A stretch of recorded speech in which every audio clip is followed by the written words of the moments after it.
Hello and welcome to another video from the Red Devil Lounge. For today, we are going to have our post-match reactions to the Europa League quarterfinals, the second leg against Anderlecht. The aggregate score before the start of the match is 1-1, with Manchester United already having the away goal. So this match was played in Old Trafford. So let's start things off by saying this game, for me, is a bit of a cliffhanger. The team dragged the game longer when, again, they could have killed off the game much more earlier. Compared to the first leg, this time it was a bit more of a cagey match. Or what I mean is, both sides had a number of chances to score, but the game ended 2-1 after extra added time, when the score was still tied after finishing regular time. So let's start with the lineups and tactics each side have used. Although I'm not very familiar with the Anderlecht side and their players, I'll try my best to give a bit of an overview of how they played in the match.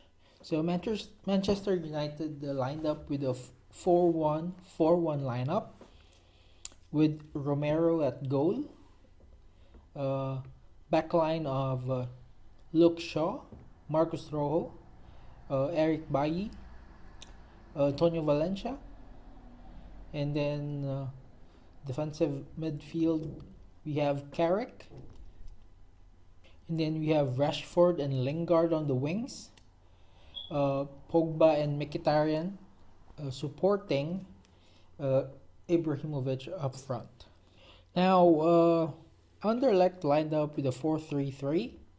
With their backline is Apia,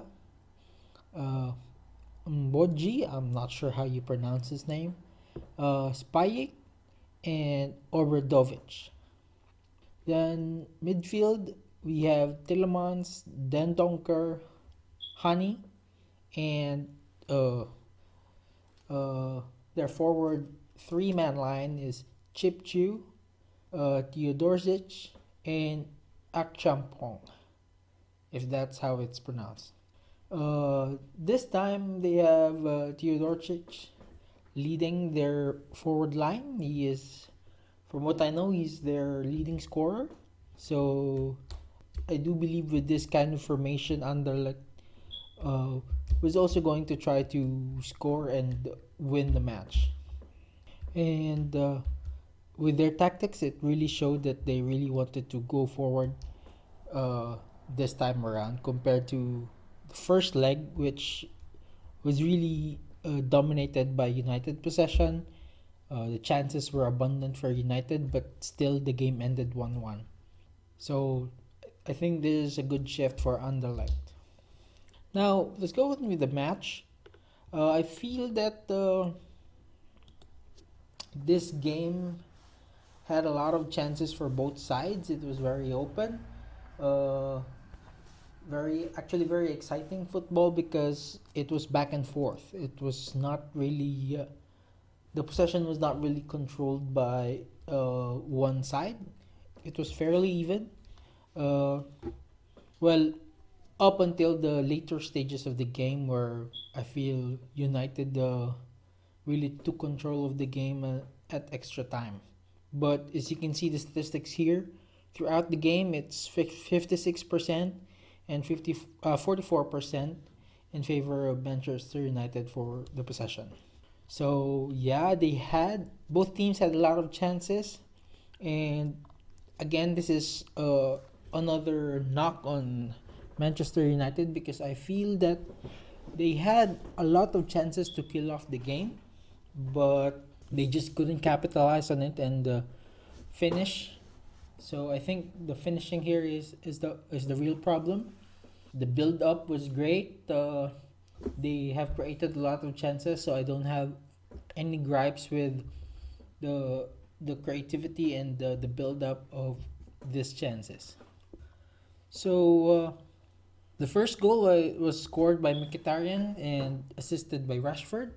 I'm going to heap praises on Rashford. He really had a very strong game, and I would also choose him as man of the match. Uh, he assisted the first goal for Mkhitaryan and also scored the winner in extra time, 107th minute.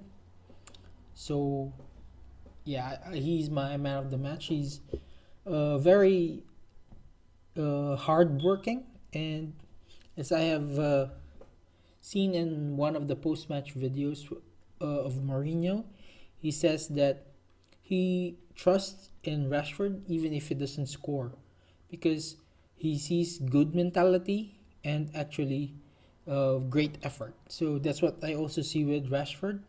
I also mentioned before that he's very hardworking. He really tracks back in defense and presses hard up in the forward line. So he puts up the pressure and tries to create the chances to gain back possession. So I really like how Rashford is playing right now. So I'm not again the same with my sentiments with Mourinho. I'm not very worried if he scores or not. Uh, just how he plays and how you see him in the field is very positive. Uh, Pogba had also a very silent game. I mean, it again, it's nothing flashy because he didn't uh, have an assist or goal. But if you really watch the match, he actually dictated the pace of the game. Very crisp passing, uh, and some very on-target passes, and is really a big part of, like what I've said, great build-up and creativity in the midfield. Anderlecht equalized at around the 32nd minute with a Hani goal.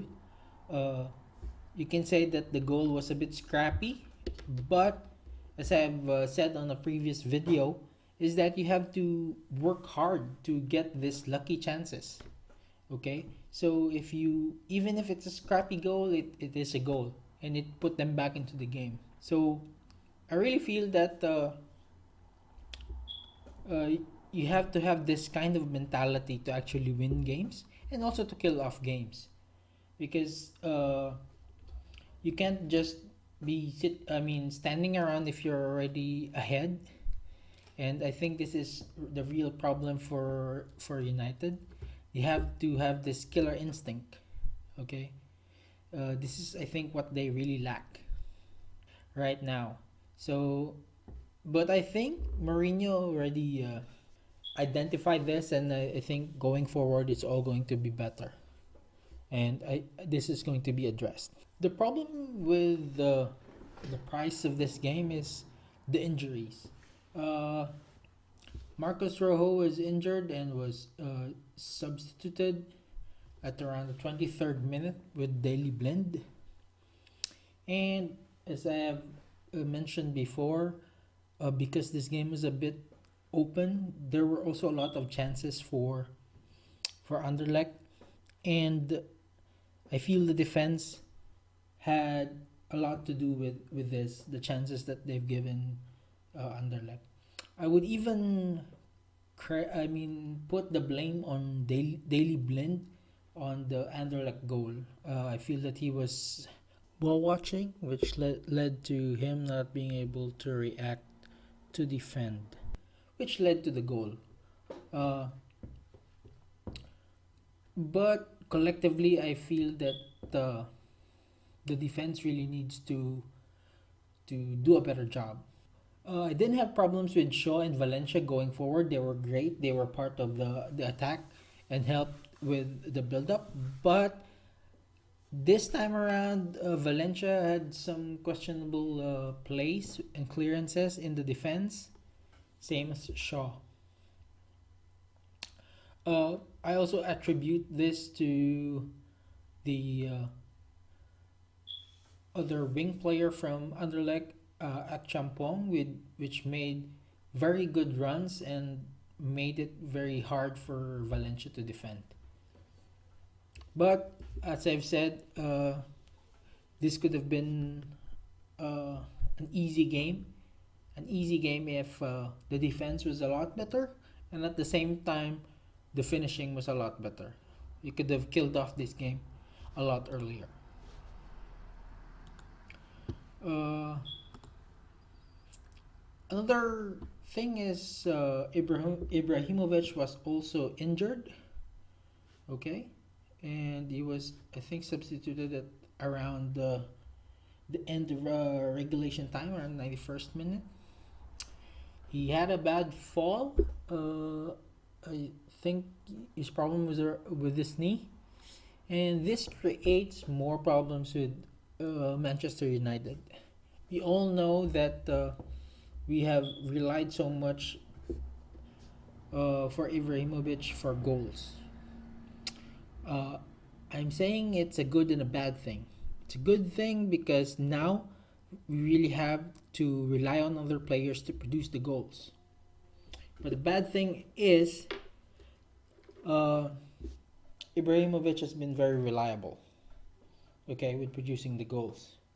So that's a bit of a conundrum for Mourinho now. But I feel that we have a very talented roster, and we should be able to get goals from other players. Okay. Uh, Mourinho also told said in a post-match interview how Manchester United only uh, took hold of the game when Fellaini came on at around the 60th minute, and I do agree. He actually assisted the winning goal to Rashford, but when he came into the game, the possession and build up was has shifted. We had control of the game, and most of the chances actually came at this time. So, but again, if we only had the better finishing, we could have killed off the game around the time Myron Fellini come in, and the creativity and the build up was a lot better compared to uh, how the game was going on. As I am recording this, the semi-finals matchup draw for the Europa League is just finished, and we have been drawn against Celta Vigo. The other semi-final match is Lyon versus Ajax. I think this is Olympic Lyon, yeah, versus Ajax. I think we were lucky with the draw. I feel that the Celta Vigo is the weakest of the three, but Mourinho also said that he was confident whoever we took on, but he was also cautious, and he is right because Celta Vigo actually is a very dangerous team. You don't want to underestimate them, but I feel that this would give us better chances going into the final. Uh, Whoever we face in the final, Lyon and Ajax, again, I'm still confident that we will go through to the finals and be able to take the Europa League Cup, and this would allow us to qualify for Champions League football next season. Again, this is very important.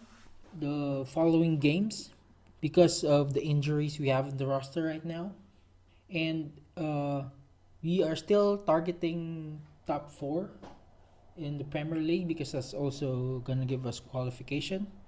We want to keep playing well with all the remaining games because it still would contribute to us qualifying for Champions League. In the Europa League, going all the way and taking the championship would ensure Champions League qualification. In the Premier League, if we keep winning games and continue, we still have a chance for top four, and that would also give us a Champions League qualification. Okay, our next game is going to be Burnley in the Premier League. So I will see you next time on that video when I discuss the post-match reactions for that game. Thank you very much for watching. Please like and subscribe, and don't hesitate to put your comments if you have anything to add to the discussion. You don't agree on some of my opinions, put them down in the comments so we can discuss them all.